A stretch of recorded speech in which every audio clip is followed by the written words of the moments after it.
स्वागत है आप सभी का बहुत बहुत हमारे चैनल पर। आज पुनः एक बार आगामी 10 तारीख को गणेश चतुर्थी, संकष्टी गणेश चतुर्थी पड़ रही है। उसके विषय में आज की वीडियो का विषय वही है। वैसे तो प्रत्येक महीना संकष्टी गणेश चतुर्थी पड़ती है।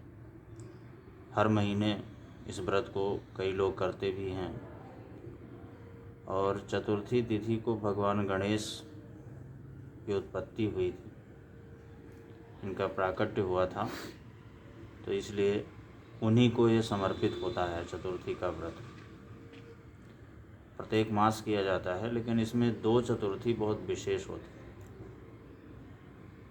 तो आज हम इसी से संबंधित चर्चा करेंगे कि इनमें क्या खास होता है और इस बार जो गणेश चतुर्थी पड़ रही है उसमें क्या शुभ संयोग हैं और किस तरह से पूजा का विधान है, क्या विधान है, कैसे करना चाहिए, ये सारी चीज़ें हम आपको वीडियो के माध्यम से अंत तक आप वीडियो को देखें ताकि संपूर्ण जानकारी आपको प्राप्त हो सके। एक भाद्रपद मास के शुक्ल पक्ष की चतुर्थी जो होती है और माघ मास के कृष्ण पक्ष की चतुर्थी, ये दोनों चतुर्थी बहुत खास होती है। तो माघ मास के कृष्ण पक्ष की जो चतुर्थी तिथि होती है, इसमें भगवान गणेश को ये व्रत समर्पित होता है और उनकी पूजा की जाती है। और साथ में ये व्रत जो है माताओं को, अपने माताएं जो है अपने पुत्र के लिए करती, पुत्र की दीर्घायु के लिए इस व्रत का अनुष्ठान किया जाता है। यानी अपनी संतानों को समर्पित भी ये व्रत है। जिस दिन तृतीया तिथि अगर दिन भर रहे और शाम को अगर चतुर्थी, चंद्रोदय के समय अगर चतुर्थी तिथि लग जाए तो उसी दिन इस व्रत को किया जाता है, क्योंकि इसमें रात्रिकालीन चतुर्थी का विशेष महत्व होता है कि अगर चंद्रोदय चतुर्थी तिथि में हो रहा हो तो उसी दिन इस व्रत को किया जाता है।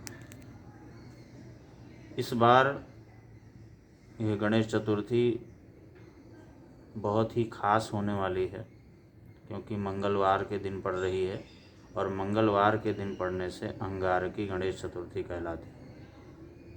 इसका महत्व और बढ़ जाता है, यानी गणेश जी के साथ साथ में हनुमान जी की भी आराधना इस दिन हो जाती है। इस व्रत को करना कैसे चाहिए? दिन में व्रत रह करके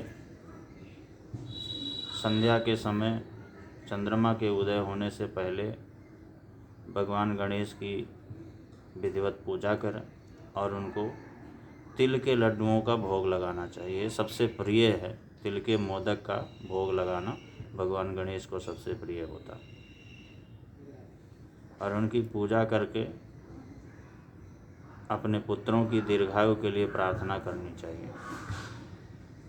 ऐसा करने से जिनके पुत्र है, जिनकी संतानें हैं, उनकी रक्षा होती है और साथ में जिनकी संतानें नहीं हैं या किसी कार्य में व्यवधान हो रहा है, बाधा आ रही है, संतान उत्पत्ति में बाधा हो रही है, तो उन्हें भी इस व्रत को करना चाहिए। यहाँ तक कि लिखा हुआ है कि पुरुषों को भी ये व्रत करना चाहिए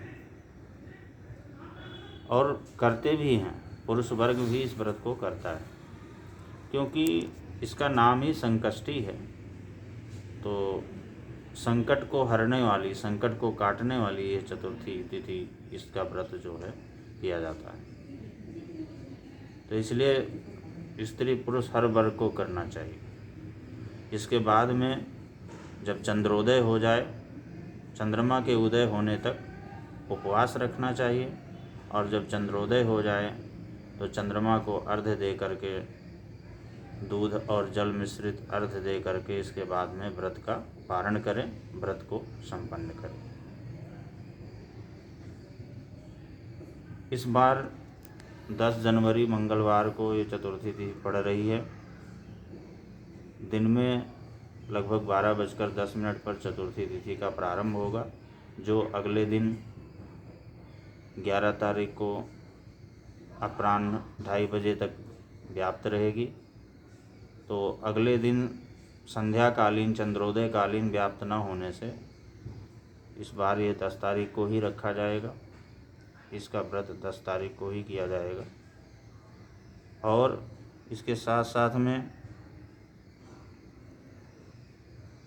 व्रत करने के बाद में तिल के लड्डुओं का विशेष जैसे महत्व है, तिल से ही भगवान की पूजा करनी चाहिए, तिल उनको चढ़ाना भी चाहिए और तिल का दान भी करना चाहिए। ऐसा करने से मनोवांछित फल की प्राप्ति होती है। ऐसा माना जाता है कि संतान की रक्षा के साथ साथ में कोई भी आने वाला संकट व्यक्ति पर अगर होता है तो भगवान गणेश की कृपा से वो संकट टल जाता है, क्योंकि पौराणिक मान्यता ऐसी है कि इसी दिन भगवान शंकर ने गणेश जी को हाथी का सिर लगा करके पुनः जीवित किया था। ऐसी कथा है, ऐसी मान्यता है पुराणों की। तो इसलिए ये व्रत संतान के लिए तो उपयोगी है ही, साथ में अगर किसी पे कोई संकट है, किसी कार्य में व्यवधान है, तो उसके लिए भी ये बहुत उपयोगी है। इस बार चंद्रमा के उदय होने का जो समय है रात्रि में लगभग 8:40 का है। इसके बाद ही चंद्रोदय होने के बाद ही चंद्रमा को अर्घ्य दे करके व्रत का समापन किया जाएगा। पूजा का विधान भगवान गणेश परिवार सपरिवार उनकी पूजा करनी चाहिए और चंद्रमा के उदय होने पर अर्घ्य देना चाहिए। यही पूजन का विशेष विधान है। और इसी अनुसार और तिल के लड्डुओं का भोग या तिल से बनी सामग्री का भोग और तिल का दान विशेष होता है। इसको करने से बहुत उत्तम पुण्य की प्राप्ति होती है। और व्रत के संबंध में या निर्जल व्रत किया जाता है, इस व्रत को निर्जल व्रत करना चाहिए।